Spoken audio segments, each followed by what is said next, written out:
and doing a little something different here. This is the melodica, which is a keyboard harmonica. If you ever watch Stephen Colbert's show, you see John Baptiste and the Stay Human Band. He plays this. But anyway, just thought I'd do a little something different from the harmonica, and sort of making things interesting, you know. But in either case, though, I have an interesting subject for you today, and that is of the best president we never had. Now, many people who are historians would argue that the best candidate that we may have had in American history might have been Robert F. Kennedy. And some who are more conservative would say that it would have been Barry Goldwater back in 1964. Robert Kennedy was assassinated in 1968. But I would probably say that, and some would agree with me, that perhaps the best candidate we had was a man who, had he been elected, many of the problems of the 1960s, as well as to an extent today, would not have happened. And that's this guy, who I've largely forgotten today, Wendell Lewis Willkie. Wendell Lewis Willkie was born in 1892 in Elwood, Indiana. And he went on to serve in World War I and became and graduated from the University of Indiana, and he became a lawyer. And he also was the head of a corporation that was pretty much put out of business by Franklin Delano Roosevelt's New Deal and the Tennessee Valley Authority. So he made a lot of eloquent speeches around 1938 and 1939 where he not only condemned the idea of government taking over big businesses and extra regulations and all of that, he also spoke a lot about the climate of his time in ways that many people found charismatic and appealing, and plus, he wrote his own speeches. For example, in this Meet Mr. Willkie, Wendell Willkie's own words, in 1939 he said this about political campaigning of his time.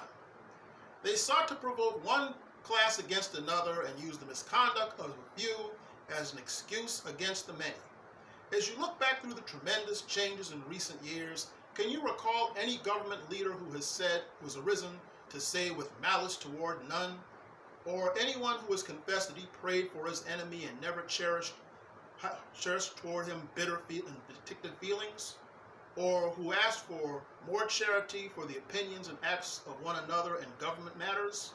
Such words have a strange and beautiful music as compared with the harsh discords of reform in the past few years. Sounds like now, doesn't it? Yeah. So, with all of this going on, the Republican Party in 1940 didn't have a whole lot of candidates who attracted the attention of the people at large against Franklin Delano Roosevelt, who was running on the Democratic Party for a third term. So Wendell Willkie was so spellbinding on the stump and on the radio and all that they nominated him to run against Franklin Delano Roosevelt. And he drew a lot of support from the black community. The great African-American boxer Joe Louis supported him. And in those days, black people were still kind of split between Democrats and Republicans, which was sort of interesting. But Wendell Willkie was so charismatic, though, that he became very well known through motion pictures of his speeches where thousands gathered to hear him and people thrilled to hear his voice on the radio and such. And so in the 1940 election, he lost to Franklin D. Roosevelt by only 5 million votes. Not bad for a man who had not held elective office prior to that. But he didn't stop there with what he was doing. He went on to become a chairman for 20th Century Fox Motion Pictures. And while he was doing that, he met with Walter White of the National Association for the Advancement of Colored People. And he proposed a program to eliminate racial stereotypes in motion pictures because he felt that it did nothing but heighten racial tensions, not only in America, throughout the world. It's because American pictures, of course, were extremely popular. And then he kind of made up with Franklin Delano Roosevelt, and Franklin Delano Roosevelt sent him on a world tour during World War II, where he spoke with the leaders of his time, such as Joseph Stalin of Russia and Chiang Kai-shek of China, as well as the leaders in the Arab and African countries, as the Mediterranean and so forth. And from his travels, he wrote this book, which was a bestseller of its time, called One World. Now, when I say one world, I'm not talking all that conspiracy theory stuff about one world government. That's not what he was talking about either. But he came to understand not only the plight of the leaders around the world of that day, but he also spoke to the common people of these different countries. And he had some ideas that were way ahead of his time among these lines. Like, take for example, listen to this from page 24 of the book. It is all very well to say, as some people did say to me in Cairo and Jerusalem, that the natives don't want anything better than what they have. That is the argument that has been used everywhere for centuries against the advancement of the underprivileged, by those whose condition makes them satisfied with the status quo. Yet the history of civilization shows that the creation of economic conditions under which those who have little or nothing can improve their lot is not a dividing process, but a multiplying one, by which the well-being of all society is advanced. So in other words, he's saying that people shouldn't be satisfied with letting people who have generations of poverty stay in poverty. And of course, in those days, you still had England and France and other countries running a lot of other countries in Asia and Africa, a process what we call colonialism. Well, this is what he had to say about that in the face of World War II. Get this. He said that the world is awake at last to the knowledge that the rule of people by other people is not freedom and not what we must fight to preserve. There will be a lot of tough problems ahead, and they will differ in different mandates in different colonies. Not all the people of the world are ready for freedom or can defend it the day after tomorrow, but today they all want some date to work toward, some assurance that the date will be kept. For the future, they do not ask that we solve their problems for them. They are neither so foolish nor so faint-hearted.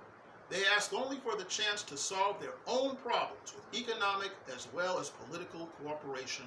For the people of the world intend to be free not only for their political satisfaction, but also for their economic advancement.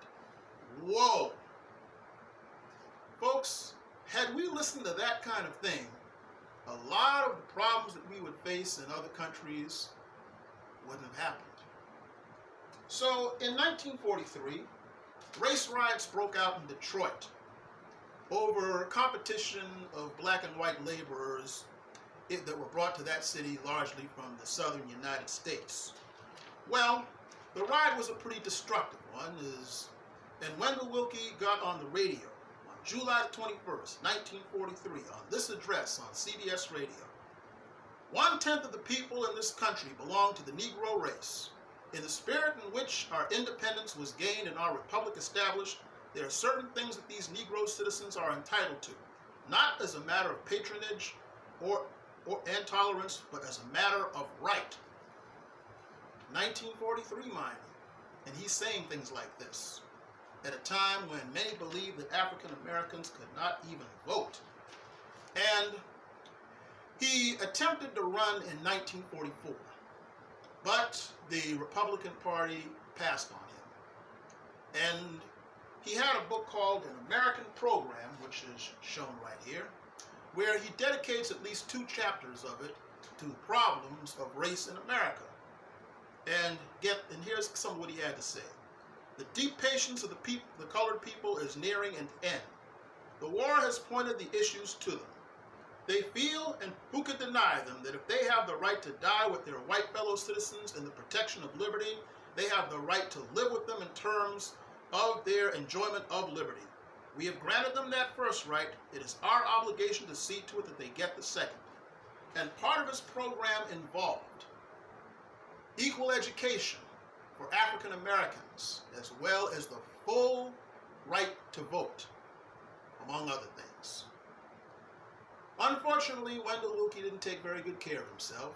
He didn't exercise, he smoked very heavily, and he ate poorly and all of that. And so he died suddenly on October the 8th, 1944, at the age of 52.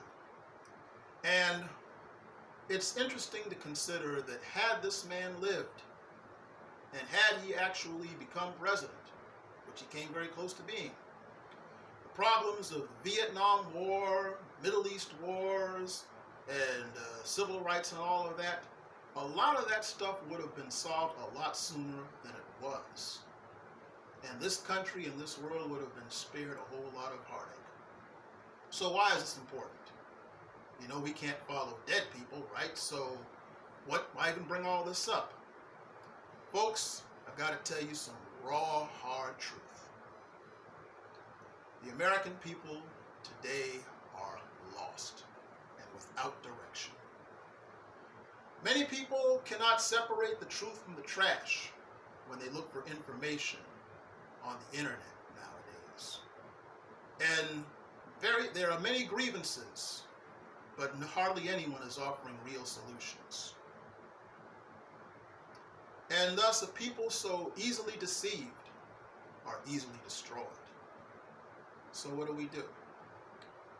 Those of us who know of the times when wise people like this populated our country and earth, we have a duty to take the teachings of people like this and put it out here so that the next generation will see them and they will study, and we can encourage them to study them so that with those seeds planted in their minds, they can grow up with that wisdom and take that wisdom of the past and combine it with the concerns of the present to bring all of that together for real solutions to our present and future day.